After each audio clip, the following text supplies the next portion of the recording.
ಬಯಲಾಗ್ತಾ ಇದೆ ಐಷಾರಾಮಿ ಹೋಟೆಲ್ಗಳ ಕರ್ಮಕಾಂಡ. ಜನರಿಗೆ ಕೊಳೆತ ಮಾಂಸ, ಕಲಬೆರಕೆ ಎಣ್ಣೆಯನ್ನ ತಿನ್ನಿಸ್ತಾ ಇದ್ದ ಹೋಟೆಲ್ಗಳಿಗೆ ಬೀಗ ಬಿದ್ದಿದೆ. ಯುಬಿ ಸಿಟಿಯ ಸ್ಕೈ ಕಿಚನ್ ಹೋಟೆಲ್ಗೆ ಬೀಗ ಜಡಿದಿದ್ದಾರೆ ಅಧಿಕಾರಿಗಳು. ಇಷ್ಟು ದಿನ ಜನರಿಗೆ ಕೊಳೆತ ಮಾಂಸ, ಎಕ್ಸ್ಪೈರಿ ಡೇಟ್ ಆಗಿರುವಂತಹ ಪದಾರ್ಥಗಳು ಇದನ್ನ ತಿನ್ನಿಸ್ತಾ ಇದ್ರು. ಯುಬಿ ಸಿಟಿ ಬ್ರಿಗೇಡ್ ರಸ್ತೆಯ ಸ್ಟಾರ್ ಹೋಟೆಲ್ಗಳಲ್ಲಿ ರಾತ್ರಿಯಾದ್ರೂ ಕೂಡ ರೇಡ್ ಮಾಡ್ತಿದ್ದಾರೆ ಅಧಿಕಾರಿಗಳು. ಕೊಳೆತ ಮಾಂಸ, ಕೊಳೆತ ತರಕಾರಿಗಳು, ಆಲೂಗಡ್ಡೆ, ಬಟಾಣಿ, ಕಲುಷಿತ ಅಡುಗೆ, ಎಣ್ಣೆ ಇರ್ಲಿ, ಕೇಕ್ ಇರ್ಲಿ, ಎಲ್ಲವೂ ಕೂಡ ಕಲುಷಿತವಾಗಿತ್ತು. ಈಗ ಎಲ್ಲವನ್ನ ಕೂಡ ಸೀಸ್ ಮಾಡಿದ್ದಾರೆ ಆಹಾರ ಇಲಾಖೆಯ ಅಧಿಕಾರಿಗಳು. ಕೊಳೆತಂತಹ ಮಾಂಸವನ್ನ ಕೂಡ ಸೀಸ್ ಮಾಡಿದ್ದಾರೆ. ಕೊಳೆತ ತರಕಾರಿ, ಆಲೂಗಡ್ಡೆ, ಬಟಾಣಿ ಇವೆಲ್ಲವನ್ನ ಸೀಸ್ ಮಾಡಿದ್ದಾರೆ ಅಧಿಕಾರಿಗಳು. ಐಷಾರಾಮಿ ಹೋಟೆಲ್ಗಳು ಅಂದ್ರೆ ಶುಚಿ ರುಚಿಯಾಗಿ ಇರುತ್ತೆ ಅಂತಲೇ ಎಲ್ಲ ಕೂಡ ಹೋಗ್ತಾರೆ. ಆದ್ರೆ ಇಲ್ಲಿನ ಶುಚಿತ್ವ ಎಷ್ಟರ ಮಟ್ಟಿಗೆ ಇದೆ ಅನ್ನೋದನ್ನ ಕಳೆದ 3 ದಿನಗಳಿಂದ ನಾವು ಗಮನಿಸ್ತಾ ಇದ್ದೀವಿ. ಪ್ರತಿಷ್ಠಿತ ಹೋಟೆಲ್ಗಳು, ಬೆಂಗಳೂರಿನ ಪ್ರತಿಷ್ಠಿತ ಹೋಟೆಲ್ಗಳಲ್ಲೇ ಈ ರೀತಿ ಕರ್ಮಕಾಂಡ ಬಯಲಾಗ್ತಾ ಇದೆ. ಐಷಾರಾಮಿ ಹೋಟೆಲ್ಗಳಲ್ಲಿ ಕೊಳೆತಂತಹ ಆಹಾರ ಪದಾರ್ಥಗಳನ್ನ ಸೀಸ್ ಮಾಡ್ತಿದ್ದಾರೆ ಅಧಿಕಾರಿಗಳು. ಇಷ್ಟು ದಿನ ಜನರಿಗೆ ಕೊಳೆತಂತಹ ಮಾಂಸ, ಅದು ಎಷ್ಟು ತಿಂಗಳಾನುಗಟ್ಲೆ ಫ್ರೋಸನ್ ಮಾಡಿ ಇಟ್ಟಿರ್ತಾರೆ ಆ ಮಾಂಸವನ್ನ. ಕೋಳಿ ಮಾಂಸ, ಮೀನು ಎಲ್ಲವನ್ನ ಕೂಡ ಅಧಿಕಾರಿಗಳು ಸೀಸ್ ಮಾಡ್ತಿದ್ದಾರೆ.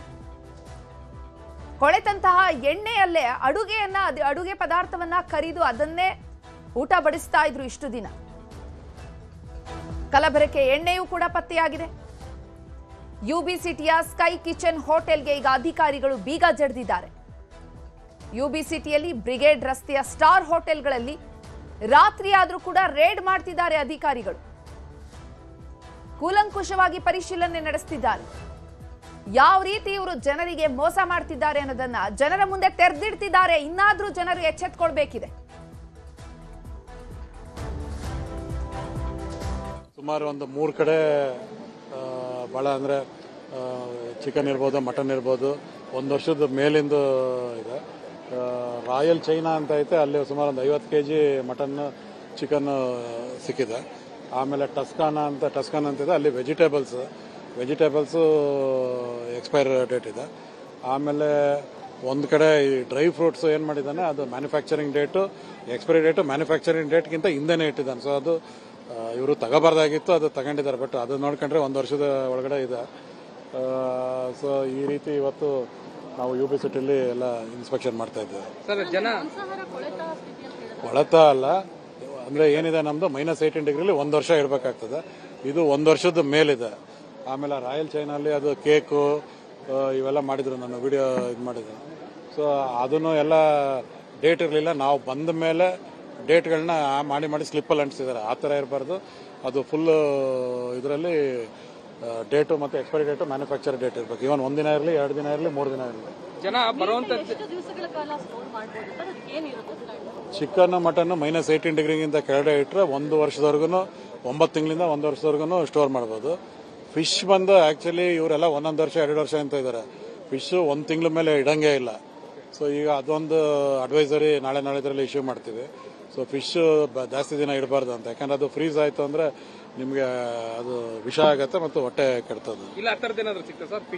ಫಿಶ್ ಸಿಕ್ಕಿದೆ, 1 ವರ್ಷ ಮೇಲಿದೆ.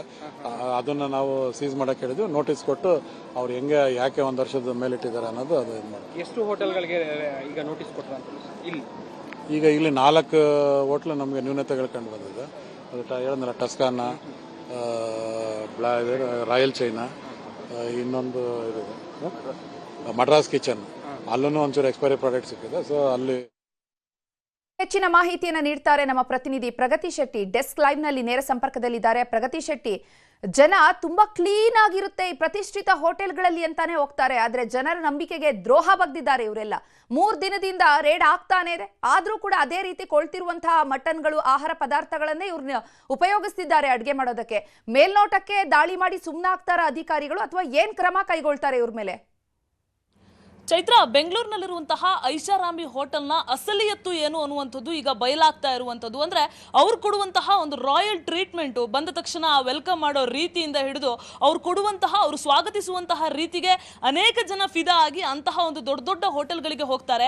UB ಸಿಟಿಯಲ್ಲಿರುವಂತಹ 5 ಐಷಾರಾಮಿ ಹೋಟೆಲ್ಗಳಿಗೆ, 5 ಸ್ಟಾರ್ ಹೋಟೆಲ್ಗಳಿಗೆ ಏಕಕಾಲಕ್ಕೆ ಆಹಾರ ಇಲಾಖೆಯ ಅಧಿಕಾರಿಗಳು ದಾಳಿ ನಡೆಸ್ತಾರೆ. 15 ಜನರ ಇದ್ದಂತಹ ಒಂದು ತಂಡ ದಾಳಿ ನಡೆಸಿದಂತಹ ಸಂದರ್ಭದಲ್ಲಿ ಅನೇಕ ವಿಚಾರಗಳು ಬೆಳಕಿಗೆ ಬರ್ತಾ ಹೋಗುತ್ತೆ. ಮದ್ರಾಸ್ ಕಿಚನ್ ಆಗ್ಲಿ ಅಥವಾ ಈ ಹೋಟೆಲ್ ಸ್ಕೈ ಆಗ್ಲಿ, ಇದೆಲ್ಲವೂ ಕೂಡ ಬಹಳ ಫೇಮಸ್ ಆಗಿರುವಂತಹ ಒಂದಷ್ಟು ಹೋಟೆಲ್ಗಳು. ಇಲ್ಲಿ ಅನೇಕ ಯುವಕರು ಕೂಡ ವೀಕೆಂಡ್ ಹೊತ್ತಲ್ಲಿ ಜಾಸ್ತಿ ಹೋಗೋದಕ್ಕೆ ಇಷ್ಟಪಡ್ತಾರೆ. ಇಂತಹ ಪ್ರಖ್ಯಾತ ಹೋಟೆಲ್ಗಳಿಗೆ ಅನೇಕರು ಹೋಗಿ ಅಲ್ಲೊಂದು ಸ್ಟೇಟಸ್ ಹಾಕಿದ್ರೆ ಅದೊಂಥರ ಪ್ರತಿಷ್ಠೆ ಅನ್ನುವಂತಹ ಮನೋಭಾವ ಅನೇಕರಲ್ಲಿರುತ್ತೆ. ಅದರಲ್ಲೂ ವೀಕೆಂಡ್ ಅಲ್ಲಿ ಹೋಗುವಂತಹವರ ಸಂಖ್ಯೆ ಇಂತಹ ಹೋಟೆಲ್ಗಳಿಗೆ ಜಾಸ್ತಿ ಇರುತ್ತೆ. ಇವರೆಲ್ಲ ಹೋಗಿ ಅಲ್ಲೇ ಅನೇಕ ಜನರು ಊಟ ಕೂಡ ಮಾಡ್ತಾ ಇದ್ರು. ಇಂತಹ ಹೊತ್ತಲ್ಲೇ ಅವರು ಊಟ ಮಾಡ್ತಾ ಇದ್ದಂತಹ ಆ ಫುಡ್ಗಳೇನಿದೆ ಅದೆಲ್ಲವೂ ಕೂಡ ಕೊಳೆತು ಹೋಗಿದೆ, ನೀವು ತಿಂತಾ ಇರುವಂತಹದ್ದು ನೈರ್ಮಲ್ಯವಾಗಿಲ್ಲ ಅನ್ನುವಂತಹ ವಿಚಾರ ಅವ್ರಿಗೇನಾದ್ರೂ ಗೊತ್ತಾದ್ರೆ ಅದು ಹೆಂಗೆ ಆಗ್ಬೇಡ ಇಮ್ಯಾಜಿನ್ ಮಾಡ್ಕೊಳ್ಳಿ. ಈಗಾಗಲೇ ಆಹಾರ ಇಲಾಖೆಯ ಆಯುಕ್ತರು ಕೊಟ್ಟಿರುವಂತಹ ಇನ್ಫಾರ್ಮೇಶನ್ ಪ್ರಕಾರ ಒಂದು ಹೋಟೆಲ್ ಅನ್ನ ಈಗಾಗಲೇ ಸೀಸ್ ಮಾಡಲಾಗಿದೆ. ಲಾಕ್ ಮಾಡಿ ಆ ಹೋಟೆಲ್ನ ಕಿಚನ್ ನ ಮುಂಭಾಗದಲ್ಲೇ ನೋಟಿಸ್ ಅನ್ನ ಅಂಟಿಸಿದ್ದಾರೆ. ನಿಯಮವನ್ನು ಉಲ್ಲಂಘನೆ ಮಾಡಿದ್ದಾರೆ, ನೈರ್ಮಲ್ಯವನ್ನ ಕಾಪಾಡಿಕೊಂಡಿಲ್ಲ ಅನ್ನೋದನ್ನ ಬಹಳ ಸ್ಪಷ್ಟವಾಗಿ ಹೇಳಿದ್ದಾರೆ. ಜೊತೆಗೆ ಬೀಫ್ ಆಗ್ಲಿ ಅಥವಾ ಚಿಕನ್ ಆಗ್ಲಿ ಇದೆಲ್ಲವೂ ಕೂಡ ಅವಧಿಗೆ ಮೀರಿ ಸಂಗ್ರಹ ಮಾಡಿದ್ದಾರೆ, ಅಂದ್ರೆ ಕೊಳೆತು ಹೋಗಿರುವಂತಹ ಸ್ಥಿತಿಯಲ್ಲಿದೆ. ಜೊತೆಗೆ ಒಂದಷ್ಟು ಹಾಲ್ ಪ್ಯಾಕೆಟ್ಗಳು, ಮೊಸರು ಪ್ಯಾಕೆಟ್ಗಳು ಇವೆಲ್ಲವೂ ಕೂಡ ಅವಧಿಗೆ ಮೀರಿ ಸಂಗ್ರಹ ಮಾಡಿದ್ದಾರೆ. ಜೊತೆಗೆ ಒಂದಷ್ಟು ಐಟಮ್ಗಳ ಡೇಟ್ ಅನ್ನು ಕೂಡ, ಅಂದ್ರೆ ಎಕ್ಸ್ಪೈರ್ ಡೇಟ್ ಅನ್ನು ಕೂಡ ಅದಲು ಬದಲು ಮಾಡಿದ್ದಾರೆ ಅನ್ನುವಂತಹ ಇನ್ಫಾರ್ಮೇಶನ್ ಕೂಡ ಇರುವಂತದ್ದು. ಸೊ ಈ ಎಲ್ಲ ವಿಚಾರಕ್ಕೆ ಸಂಬಂಧಪಟ್ಟ ಹಾಗೆ ಸದ್ಯಕ್ಕೆ 5 ಐಷಾರಾಮಿ ಹೋಟೆಲ್ಗಳ ಪೈಕಿ ಒಂದು ಹೋಟೆಲ್ಗೆ ಈಗ ಕಿಚನ್ ಅನ್ನ ಲಾಕ್ ಮಾಡಿ ಅವರಿಗೆ ನೋಟಿಸ್ ಅನ್ನ ಲಗತ್ತಿಸಿರೋದು. ಸೊ ಈಗಾಗಲೇ ಹಲವು ಮಾದರಿಯನ್ನು ಕೂಡ ಸಂಗ್ರಹ ಮಾಡಿದ್ದಾರೆ. ಅದೆಲ್ಲವನ್ನು ಕೂಡ ಖಾಸಗಿ ಲ್ಯಾಬ್ಗೆ ಕೂಡ ರವಾನೆ ಮಾಡ್ತಾರೆ. ಅಲ್ಲಿ ಇದೇನಾದ್ರೂ ಅನ್ಸೇಫ್ ಅಂತ ಬಂದ್ರೆ ಅದಾದ್ಮೇಲೆ ಕಠಿಣವಾದಂತಹ ಕ್ರಮ, ಅಂದ್ರೆ ಇವರ ಲೈಸೆನ್ಸ್ ರದ್ದು ಮಾಡುವ ಹಂತಕ್ಕೂ ಕೂಡ ತಲುಪುತ್ತೆ. ಕಠಿಣವಾದಂತಹ ಕ್ರಮ ಇಂತಹ ಹೋಟೆಲ್ನವರ ವಿರುದ್ಧ ತಗೊಳ್ತಾರೆ. ಸಿಟಿ ಜನರನ್ನ ಮಾತಾಡಿಸಿದ್ರೆ ಜನರು ಕೂಡ ಹೇಳ್ತಾರೆ, ನಾವು ಚಿಕ್ಕ ಚಿಕ್ಕ ಹೋಟೆಲ್ಗಳು ಕ್ಲೀನ್ ಆಗಿರಲ್ಲ, ಚಿಕ್ಕ ಚಿಕ್ಕ ಹೋಟೆಲ್ಗಳ ಮುಂಭಾಗವನ್ನು ನೋಡ್ಕೊಂಡು ನಾವು ಮೂಗ್ ಮುರಿತೀವಿ. ಆದ್ರೆ ಈ ದೊಡ್ಡ ದೊಡ್ಡ ಹೋಟೆಲ್ಗಳು ಕೊಡುವಂತಹ ಈ ಒಂದು ವೆಲ್ಕಮ್ ಅನ್ನೆಲ್ಲ ನೋಡಿ ನಾವು ಮರಳಾಗಿ ಹೋದ್ರೆ ಈ ಹೋಟೆಲ್ನ ಹಣೆ ಬರ ಹಿಂಗೇನಾ ಅಂತ ಈಗ ಜನ ಕೂಡ ಪ್ರಶ್ನೆ ಮಾಡ್ತಾ ಇದ್ದಾರೆ. ಈಗಾಗಲೇ 3 ದಿನದ ಡ್ರೈವ್ ಆರಂಭ ಆಗಿದೆ, ರಾಜ್ಯಾದ್ಯಂತ ಕೂಡ ನಡೀತಾ ಇದೆ. ಬೆಂಗಳೂರಿನಲ್ಲಿ ಕಳೆದ 3 ದಿನದಿಂದ ಆಕ್ಟಿವ್ ಆಗಿದೆ. ಸೊ ಇನ್ನೂ ಕೂಡ ಡ್ರೈವ್ ನಡಿಬೇಕು, ದೊಡ್ಡ ದೊಡ್ಡ ಹೋಟೆಲ್ಗಳ ಅಸಲಿಯತ್ತು ಬಯಲಾಗಬೇಕು ಅನ್ನುವಂಥದ್ದು ಜನಸಾಮಾನ್ಯರ ಆಗ್ರಹ. ಚೈತ್ರ, ಪ್ರಗತಿ ಶೆಟ್ಟಿ, ಈಗ ಸೀಸ್ ಮಾಡ್ತಿದಾರಲ್ಲ, ಈ ಕೆಲವೊಂದು ಹೋಟೆಲ್ಗಳಿಗೆ ಬೀಗ ಹಾಕ್ಸಿದ್ದಾರೆ, ಹಲವು ಪದಾರ್ಥಗಳನ್ನ ಸೀಸ್ ಮಾಡಿದಾರಲ್ಲ, ಏನ್ ಕ್ರಮ ತೆಗೆದುಕೊಳ್ತಾರೆ ಇವ್ರ ಮೇಲೆಲ್ಲ? ಅಂದ್ರೆ ಇವರೀಗ ಸದ್ಯಕ್ಕೆ ಅವ್ರು ಯಾವ್ಯಾವ ಐಟಮ್ ಅನ್ನ ಮಾದರಿ ಅಂತ ಸಂಗ್ರಹ ಮಾಡಿದಾರ. ಫಾರ್ ಎಕ್ಸಾಂಪಲ್ ಅಡುಗೆ ಎಣ್ಣೆಯನ್ನ ಅಡುಗೆ ಎಣ್ಣೆ ಅಂದ್ರೆ ಯೋಗ್ಯವಲ್ಲ, ಬಳಕೆಗೆ ಯೋಗ್ಯವಲ್ಲದ ಒಂದಷ್ಟು ಅಡುಗೆ ಎಣ್ಣೆಯನ್ನ ತಗೊಂಡಿದ್ದಾರೆ.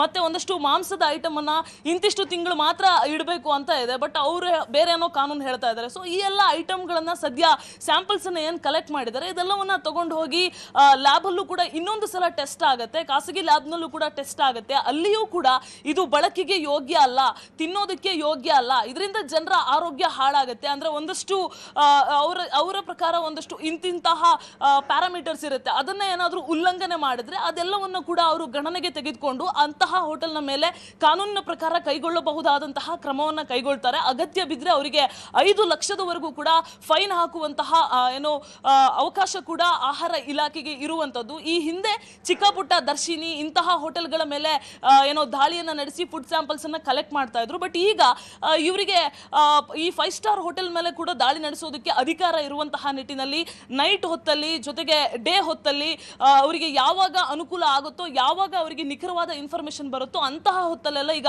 ದಾಳಿಯನ್ನ ನಡೆಸ್ತಾ ಇರೋದು. ಜೊತೆಗೆ ಮದ್ಯಪ್ರಿಯರಿಗೂ ಕೂಡ ಶಾಕ್ ಇದೆ, ಯಾಕಂದ್ರೆ ಒಂದು ಹೋಟೆಲ್ನಲ್ಲಿ 3 ಮದ್ಯದ ಬಾಟಲ್ ಅನ್ನು ಕೂಡ, ರಮ್ ಅನ್ನು ಕೂಡ ವಶಕ್ಕೆ ಪಡ್ಕೊಂಡಿದ್ದಾರೆ. ಸೊ ಎಲ್ಲ ವಿಚಾರಗಳು ಇನ್ನಷ್ಟೇ ಗೊತ್ತಾಗ್ತಾ ಹೋಗ್ಬೇಕಾಗಿರುವಂತದ್ದು. ಚೈತ್ರ, ಪ್ರಗತಿ ಶೆಟ್ಟಿ, ಇನ್ನು ನಾವು ಆರೋಗ್ಯದ ಒಂದು ಸೂಚಾಂಕವನ್ನ ನೋಡೋದಾದ್ರೆ ಪುಟ್ಟ ಪುಟ್ಟ ಮಕ್ಕಳಿಗೂ ಕೂಡ ಹಲವಾರು ಕಾಯಿಲೆಗಳಿಗೆ ತುತ್ತಾಗ್ತಿದ್ದಾರೆ, ಅನಾರೋಗ್ಯದ ಪ್ರಕರಣಗಳ ಕೂಡ ಜಾಸ್ತಿ ಆಗ್ತಾ ಇದೆ. ಇಂತಹ ಹೋಟೆಲ್ಗಳಿಂದ ಈ ರೀತಿ ಕಲಬೆರಕೆ ಆಹಾರಗಳನ್ನ ಮನುಷ್ಯರ ದೇಹಕ್ಕೆ ಸೇರ್ತಾ ಇರೋದ್ರಿಂದನೇ ಈ ಆರೋಗ್ಯ ಸಮಸ್ಯೆಗಳು ಉದ್ಭವಿಸ್ತಾ ಇದೆ. ಜನರು ಈಗಲಾದ್ರೂ ಎಚ್ಚೆತ್ಕೊಳ್ಬೇಕಿದ್ಯಾ ಅಂತ? ಖಂಡಿತ ತಜ್ಞ ವೈದ್ಯರನ್ನ ನ್ಯೂಸ್ 18 ಮಾತಾಡಿಸಿತ್ತು. ಇದಕ್ಕೆ ಸಂಬಂಧಪಟ್ಟ ಹಾಗೆ 10 ಗಂಟೆಗೂ ಕೂಡ ನಾವು ವಿಸ್ತೃತವಾದಂತಹ ವರದಿಯನ್ನ ಪ್ರಸಾರ ಮಾಡಿದ್ವಿ. ಅಲ್ಲೂ ಕೂಡ ಎಕ್ಸ್ಪರ್ಟ್ ಡಾಕ್ಟರನ್ನ ಮಾತಾಡಿಸಿದಾಗ ಅವರು ಕೂಡ ಅದೇ ಮಾತನ್ನ ಹೇಳ್ತಾರೆ. ಇಂತಹ ಫುಡ್ಗಳನ್ನ ತಿನ್ನೋದ್ರಿಂದ, ಒಂದು ಅವಧಿ ಮೀರಿದಂತಹ ಫುಡ್ ಅನ್ನ ಹಾಲಾಗ್ಲಿ ಮೊಸರಾಗ್ಲಿ ಇದನ್ನ ಸೇವನೆ ಮಾಡೋದ್ರಿಂದ, ಜೊತೆಗೆ ಕೊಳೆತು ಹೋಗಿರುವಂತಹ ಚಿಕನ್ನು, ದನದ ಮಾಂಸ ಇದನ್ನೆಲ್ಲ ಅನೇಕರು ಸೇವನೆ ಮಾಡ್ತಾ ಇರೋದ್ರಿಂದ ಅನೇಕರ ಆರೋಗ್ಯದ ಮೇಲೆ ಎಫೆಕ್ಟ್ ಆಗ್ತಾ ಇದೆ. ಸೊ ಹಾಗಾಗಿ ಆದಷ್ಟು ನೀವು ಅನಗತ್ಯವಾಗಿ ಹೊರಗಡೆ ಫುಡ್ ಮೇಲೆ ಡಿಪೆಂಡ್ ಆಗಬೇಡಿ. ಮನೆಯಲ್ಲೇ ಇರುವಂತಹ ಫುಡ್ಗೆ ಆದಷ್ಟು ಅವಲಂಬನೆಯನ್ನ ಮಾಡಿ, ಜೊತೆಗೆ ಮನೆಯಲ್ಲೇ ಇರುವಂತಹ ಆಹಾರ ಸೇವನೆ ಮಾಡಿ ಅಂತ ಹೇಳ್ತಾ ಇದ್ರು. ಅದ್ರ ಜೊತೆಗೆ ತುಂಬಾ ಜನ ಈಗ ಆನ್ಲೈನ್ ನ ಮೊರೆ ಹೋಗ್ತಾರೆ. ಸೊ ಆ ಆನ್ಲೈನ್ ಅಲ್ಲಿ ಬರುವಂತಹ ಫುಡ್ ಕೂಡ ಒಂದಷ್ಟು ಕಡೆಯಲ್ಲಿ ಕ್ಲೌಡ್ ಕಿಚನ್ ಅಂತ ಹೇಳ್ತಾರೆ, ಅಲ್ಲೆಲ್ಲ ರೆಡಿ ಮಾಡ್ತಾರೆ. ಸೊ ಅಲ್ಲಿ ಯಾವ ರೀತಿಯಾಗಿ ಸ್ವಚ್ಛತೆಗೆ ಆದ್ಯತೆ ಕೊಡ್ತಾರೆ ಅದು ಕೂಡ ಇನ್ನು ಪ್ರಶ್ನಾರ್ಥಕವಾಗಿದೆ. ಆಹಾರ ಇಲಾಖೆಯವರು ಅಂತಹ ಕ್ಲೌಡ್ ಕಿಚನ್ ನ ಮೇಲೂ ಕೂಡ ಮುಂದಿನ ದಿನಗಳಲ್ಲಿ ಏನಾದರೂ ದಾಳಿ ಮಾಡ್ತಾರಾ ಅನ್ನುವಂತಹ ಪ್ರಶ್ನೆ ಇದೆ. ಯಾಕಂದ್ರೆ ಈ ಇತ್ತೀಚಿನ ದಿನಗಳಲ್ಲಿ ಈ ದೊಡ್ಡ ದೊಡ್ಡ ಹೋಟೆಲ್ಗಳಿಗೆ ವೀಕೆಂಡ್ ಹೊತ್ತಲ್ಲೆಲ್ಲ ಹೋಗ್ತಾರೆ, ಆದ್ರೆ ಅನೇಕರು ಆನ್ಲೈನ್ ಫುಡ್ ನ ಮೊರೆ ಹೋಗೋದು ಜಾಸ್ತಿ. ಸೊ ಹಾಗಾಗಿ ಜನರೇನು ಒತ್ತಾಯ ಮಾಡ್ತಾ ಇದ್ದಾರೆ ಅಂದ್ರೆ, ಮೊದಲು ಈ ಆನ್ಲೈನ್ ಅಲ್ಲಿ ಬರುವಂತಹ ಫುಡ್ಗಳ ಮೂಲ ಹೆಂಗಿದೆ, ಅದು ಹೆಂಗೆ ಸ್ವಚ್ಛವಾಗಿ ಮೇಂಟೈನ್ ಮಾಡ್ತಾ ಇದ್ದಾರೆ ಅದನ್ನು ಕೂಡ ಆಹಾರ ಇಲಾಖೆ ಪರಿಶೀಲನೆ ಮಾಡಬೇಕು ಅನ್ನುವಂತಹ ಆಗ್ರಹ ಕೇಳಿ ಬರ್ತಾ ಇದೆ.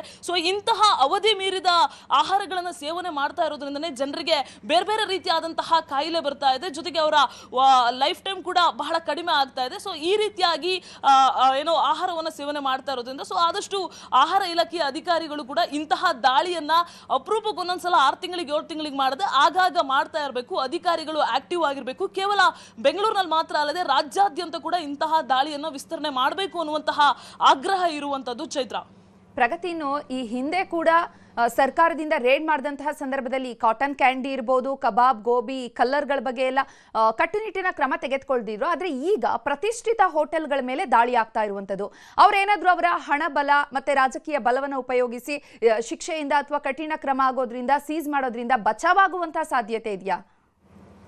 ಚೈತ್ರ, ಇದೆಲ್ಲವೂ ಕೂಡ ಅಡ್ವಾನ್ಸ್ ಆಯಿತು. ಅಂದರೆ ಮುಂದೆ ನಾವು ಈಗ ಇಲ್ಲಿ ಸಂಗ್ರಹ ಮಾಡಿರುವಂತಹ ಮಾದರಿ ಆಹಾರ ಇಲಾಖೆಯ ಅಧಿಕಾರಿಗಳ ಕಣ್ಣಿಗೆ ಅದು ಅನ್ಸೇಫ್ ಅಂತ ಕಾಣಿಸ್ತಾ ಇದೆ. ಬಟ್ ಅದನ್ನು ಲ್ಯಾಬ್ಗೆ ರವಾನೆ ಮಾಡಬೇಕು, ಲ್ಯಾಬಲ್ಲಿ ಅದು ಪ್ರೂವ್ ಆಗಬೇಕು. ಇವ್ರು ಹೇಳಿರುವಂತಹ ಅಂಶಗಳು ನಿಜಕ್ಕೂ ಅದು ಬಳಕೆಗೆ ಯೋಗ್ಯ ಅಲ್ವಾ, ಅಥವಾ ಇಂತಹ ಆಹಾರ ಪದಾರ್ಥಗಳು ಸೇವನೆ ಮಾಡಿದರೆ ಜನಸಾಮಾನ್ಯರಿಗೆ ಸಮಸ್ಯೆ ಆಗುತ್ತಾ, ಅದೆಲ್ಲವೂ ಕೂಡ ಲ್ಯಾಬಲ್ಲಿ ಪ್ರೂವ್ ಆದಮೇಲೆ ಮುಂದೆ ಅವ್ರ ಮೇಲೆ ಕ್ರಮ ಹೆಂಗೆ ತಗೊಳ್ತಾರೆ ಅದೆಲ್ಲವನ್ನು ಕೂಡ ಕಾದು ನೋಡಬೇಕು. ಬಟ್ ಇಲ್ಲಿ ಯಾವುದೇ ರೀತಿಯಾದ ಇನ್ಫ್ಲುಯೆನ್ಸ್ ಎಲ್ಲ ಯಾವುದಕ್ಕೂ ನಾವು ಬಗ್ಗಲ್ಲ ಅಂತ ಆಹಾರ ಇಲಾಖೆಯ ಅಧಿಕಾರಿಗಳು ಹೇಳ್ತಾ ಇರುವಂತದ್ದು. ಚೈತ್ರ, ಧನ್ಯವಾದ ಪ್ರಗತಿ ಶೆಟ್ಟಿ ತಮ್ಮೆಲ್ಲ ಮಾಹಿತಿಗಾಗಿ.